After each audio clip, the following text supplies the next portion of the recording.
Katrin, kool ei ole mingisugune igav koht, kus käia.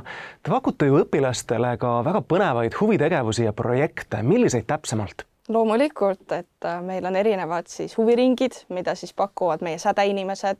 Meil on boksiring, meil on näiteks teatritrupp, mida viib meie Narva huvijuht läbi ja loomulikult ka spordiring, mida viib läbi meie kehalise kasvatuse õpetaja.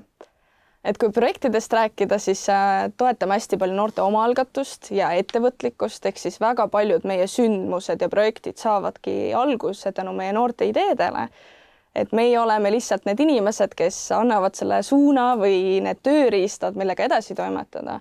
Ja loomulikult see aasta on ka meil õpilasfirmade projekt, mis tänu hariduskopterile tegelikult sai alguse, kus me toetamegi sellist ettevõtlikkust ja noorte omaalgatust ja noor saabki kogemuse, kuidas päriselt mingisugust firmat luua.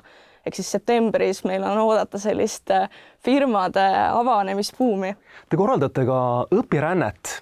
Et millistesse riikidesse ja kuhu te õpilased saadate ja kes sinna pääsevad? Ma kujutan ette, et see võib päris populaarne olla õpilaste seas. Et meil on 26 sihtkohta, et tegelikult neid riigid on Euroopa põhiselt ja on ka tegelikult väljastpoolt, aga väga paljud noored lähevad ka kas Portugali, väga populaarne näiteks Itaalia, Küpros.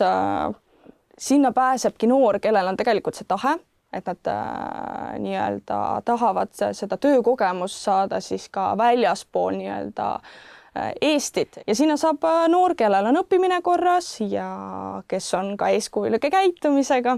Ja tihtipeale ka meie noored, kes käivad oma õpirändes ära, kui nad on seal väga edukad, nad on silma paistnud, siis ka see koht võib pakkuda neile potentsiaalset töökohta tulevikus. Ehk siis, kui nad lõpetavad meie kooli, nad võivad näiteks Itaaliasse kuskile pagarikotta tagasi naasta.